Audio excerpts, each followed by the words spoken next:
전쟁은 예고 없이 시작됐습니다. 트럼프가 에어포스 1 기내에서 서명 하나를 끝낸 순간 중동의 하늘은 불바다로 변했습니다. 이란과의 4차 핵 협상을 코앞에 두고 있던 바로 그 시점이었죠.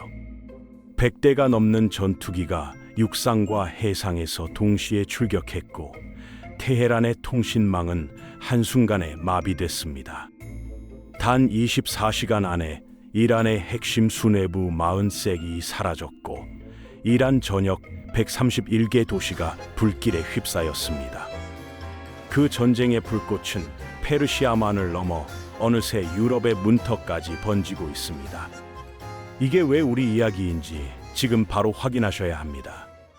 2025년 2월 20일 오후 3시 38분 트럼프 대통령은 에어포스 1 기내에서 조용히 서명 하나를 완료했습니다. 이란 공격 최종 승인이었죠. 그런데 놀라운 건 그 직후 트럼프의 행보였습니다. 텍사스로 날아가 공개 일정을 소화하고 기자들 앞에 서서 이란과 협상 여지가 있다고 말했거든요. 아무것도 모르는 척, 평소와 똑같은 얼굴로요. 이 장면을 보면서 저는 포커 테이블이 떠올랐습니다. 패가 다 갖춰진 상태에서 아무렇지 않게 칩을 올리는 베테랑 플레이어의 모습이었죠. 실제로 당시 이란은 3차 핵 협상을 막 마친 상태였고 4차 협상을 준비하고 있었습니다. 협상 테이블이 아직 살아있다고 믿었던 겁니다. 이란 측이 방심한 데는 이유가 있었습니다. 트럼프는 취임 이후 줄곧 전쟁보다 협상을 강조해왔고 실제로 협상 채널도 열려 있었으니까요. 설마 지금 이 순간 공격 명령이 내려졌을 거라고는 상상조차 못했을 겁니다. 그 방심이 치명적인 결과를 낳았습니다. 작전 승인부터 실제 공습까지 걸린 시간은 단 9시간 30분이었습니다. 그 짧은 시간 안에 역사의 물줄기가 완전히 바뀌었습니다. 치밀하게 계산된 기만 전술이 이란의 방어 시스템 전체를 무력화시킨 겁니다. 작전 승인 9시간 30분 뒤인 오전 9시 45분 테헤란 파스테르 거리 인근 하늘에서 첫 번째 폭발음이 울렸습니다. 그런데 공습 직전 이란 전역에서 기묘한 현상이 벌어졌습니다. 모든 통화가 동시에 연결 중 상태로 멈춰버린 겁니다. 전화가 안 되고 통신망이 통째로 마비됐습니다. 이 순간이 핵심입니다. 이란 경호팀의 경보 체계는 통신망 위에서 작동하거든요. 통신이 끊기는 순간 경보도 없고 대응도 없습니다. 눈을 가리고 귀를 막아버린 상태에서 공격이 시작된 셈이었죠. 100대가 넘는 항공기가 육상과 해상에서 동시에 출격했습니다. 단순한 공습이 아니었어요. 미 본토에서 출격한 비전략 폭격기는 이란의 지하 탄도 미사일 저장 시설을 정밀 타격했습니다. 지하 깊숙이 묻힌 시설을 뚫기 위해 벙커버스터가 투하됐고 이란이 수십 년에 걸쳐 구축한 전략 자산이 한순간에 무너지기 시작했습니다. 방어 체계가 작동하지 않는다는 건 싸움이 시작되기도 전에 이미 승패가 갈렸다는 의미입니다. 이란은 공격받는 줄도 모른 채 공격을 받았습니다. 첫 번째 폭발이 있고 24시간이 채 지나지 않아 이란 내 1000개가 넘는 표적이 동시에 타격당했습니다. 숫자로만 들으면 실감이 안 날 수 있는데 이렇게 생각해 보세요. 서울 전역의 주요 건물과 군사시설이 하루 만에 전부 불타오르는 장면을 상상해 보시는 겁니다. 그게 이란에서 벌어진 일이었습니다. 피해는 시설에만 그치지 않았습니다. 이번 공격으로 최고 지도자 알리 하메네이를 포함한 핵심 수뇌부 48명이 사망했습니다. 국방부 장관, IRGC 혁명수비대 사령관 등 이란의 군사 지휘 체계를 떠받치던 인물들이 한꺼번에 사라진 겁니다. 군대는 있는데 명령을 내릴 사람이 없는 상황. 이게 얼마나 치명적인지는 굳이 설명하지 않아도 아실 겁니다. 피해는 131개 도시로 번졌습니다. 확인된 민간인 사망자만 55명, 이란 해군 본부와 함정 열척이 완전히 파괴됐습니다. 바다마저 통제권을 잃을 위기에 처한 거죠. 군 지휘부가 괴멸되고 통신이 끊기고 해상 전력까지 무너진 이란. 이 상황에서 이란이 선택할 수 있는 카드는 이제 몇 장 남지 않았습니다.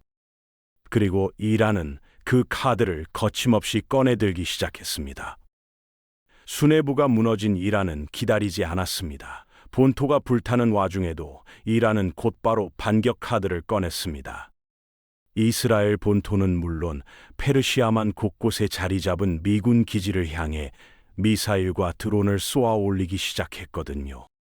그런데 이란의 타깃이 미국과 이스라엘에만 머물지 않았다는 게 핵심입니다. 사우디아라비아와 아랍에미리트, 바로 이웃 나라들이 직접적인 공격 대상이 됐습니다. 평소 이란과 미묘한 긴장 관계를 유지하던 걸프 국가들이 하루아침에 전쟁터 한복판으로 끌려 들어간 겁니다.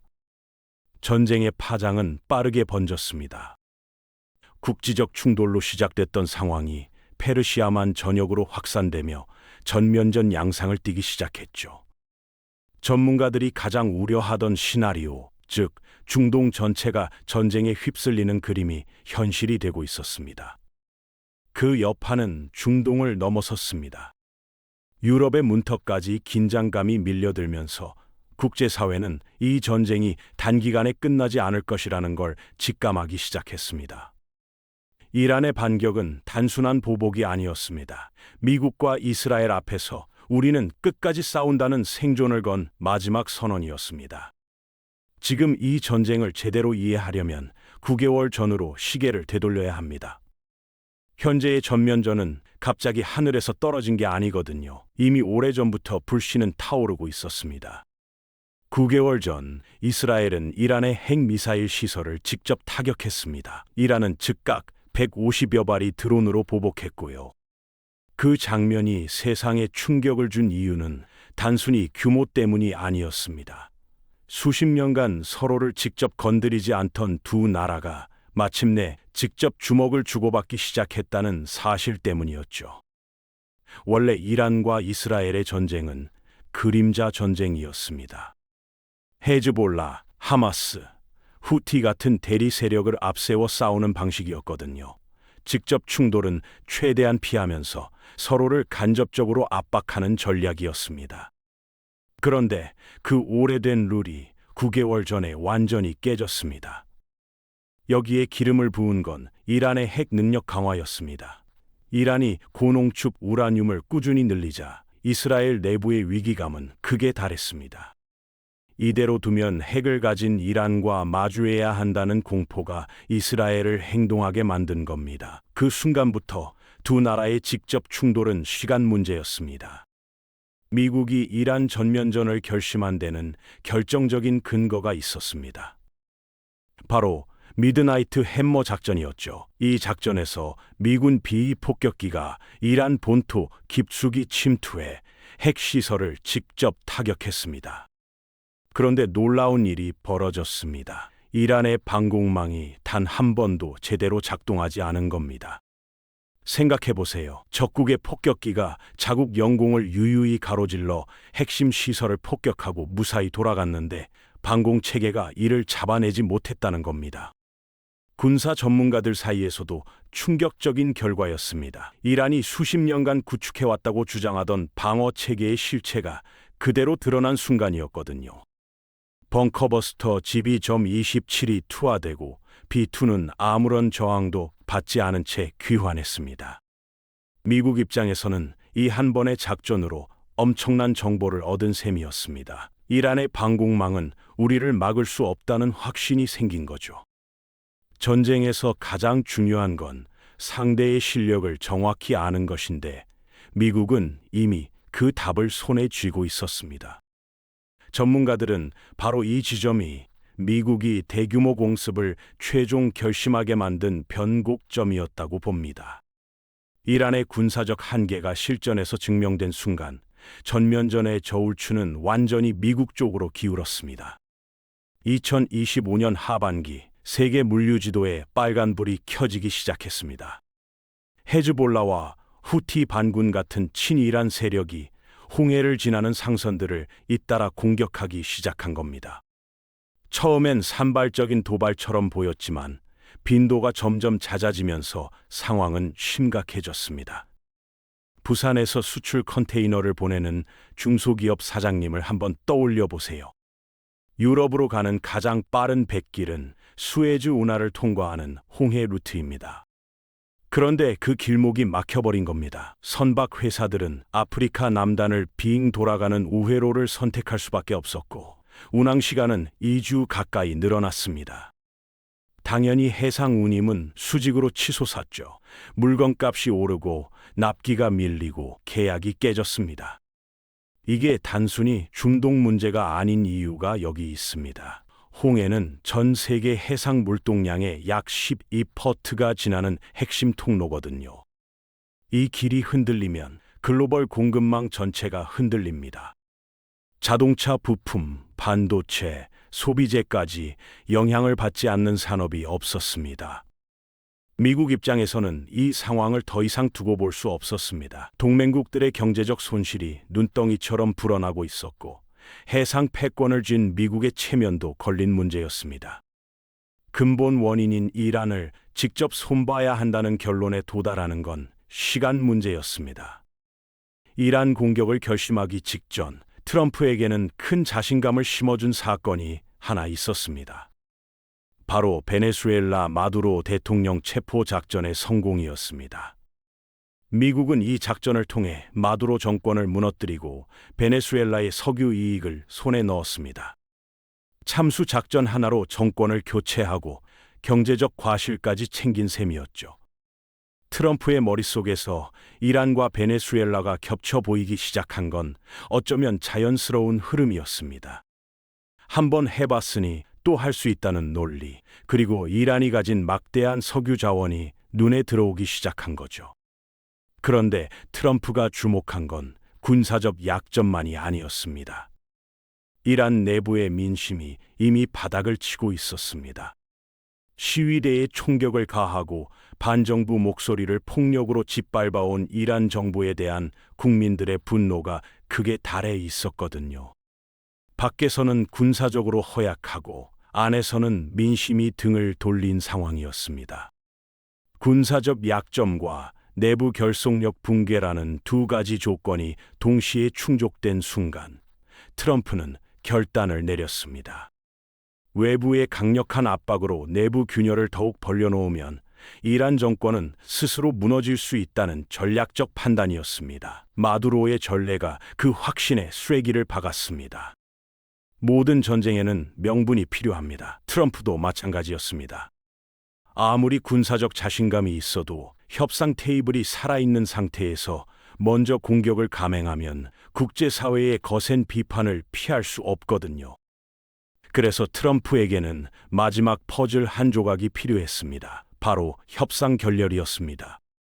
제네바에서 열린 3차 핵 협상. 미국은 이란의 사실상 항복에 가까운 요구를 내밀었습니다. 핵 능력의 완전한 포기, 시설 전면 폐기였습니다. 협상이라기보다는 최후 통첩에 가까운 조건이었죠. 이란 입장에서는 받아들일 수 없었습니다. 핵 프로그램은 단순한 무기가 아니라 국가 생존의 마지막 보루였으니까요. 이란은 이건 주권 침해라며 강력히 반발했고 협상장은 결국 결렬로 끝났습니다. 그 순간 트럼프는 기다렸다는 듯이 움직였습니다. 협상 결렬 직후 곧바로 이란 공격을 최종 결정했거든요. 너무 빠른 결정이었습니다. 외교적 노력을 다했고 이란이 거부했으며 그래서 어쩔 수 없이 군사 행동에 나섰다는 논리가 완성되는 순간이었죠. 전문가들은 이 과정 전체가 치밀하게 설계된 시나리오였다고 봅니다. 받아들일 수 없는 조건을 제시하고 거부를 유도하고 그 거부를 명분으로 삼는 흐름이었습니다. 처음부터 끝까지 계획된 수순이었던 겁니다. 이란은 지금 사방이 막힌 상태입니다. 수뇌부는 괴멸됐고 본토는 불타고 있습니다. 그런데 이란이 선택한 마지막 카드는 예상보다 훨씬 거칠었습니다. 미국과 이스라엘만 때리는 게 아니라 사우디아라비아와 아랍에미리트의 에너지 시설과 민간 건물까지 직접 타격하기 시작한 겁니다. 왜 하필 걸프 국가들일까요? 이 나라들이 무슨 잘못을 했냐고요? 이란의 논리는 이렇습니다. 사우디와 UAE가 미국의 작전을 묵인하거나 지원했다면 그 대가를 치러야 한다는 겁니다. 하지만 그 이면에는 더 냉혹한 계산이 깔려 있었습니다. 두바이의 마철루를 한번 떠올려 보세요. 수십 년에 걸쳐 사막 위에 쌓아올린 기적 같은 도시입니다. 도하의 스카이라인도 마찬가지죠. 관광과 금융, 에너지로 먹고 사는 걸프 국가들에게 이 도시들은 국가 정체성 그 자체입니다. 이란은 바로 그 급소를 겨냥한 겁니다. 우리가 무너지면 너희의 번영도 함께 불바다로 만들겠다는 공멸의 메시지였습니다. 걸프 국가들이 느끼는 공포는 상상 이상입니다. 하루아침에 쌓아온 모든 것이 사라질 수 있다는 위기감이 중동 전역을 뒤덮고 있습니다. 이란은 주변국을 인질로 삼아 미국과 이스라엘의 공세를 멈추게 하려는 최후의 카드를 꺼내든 겁니다. 전쟁을 멈추려면 양쪽 모두 살아남을 수 있는 지점에서 협상 테이블이 열려야 합니다. 하지만 지금 이 순간 미국도 이스라엘도 이란도 한 발짝도 물러서지 않고 있습니다. 수뇌부를 잃은 이란은 오히려 더 극단적인 선택을 이어가고 있고 중동 전체가 공멸의 벼랑 끝으로 밀려가고 있습니다. 이 전쟁이 어디서 멈출지 아니면 멈추기는 할지 지금으로선 아무도 장담할 수 없습니다. 여러분은 이 전쟁의 끝이 어떤 모습일 거라고 생각하시나요? 댓글로 의견 남겨주시면 함께 이야기 나눠보겠습니다.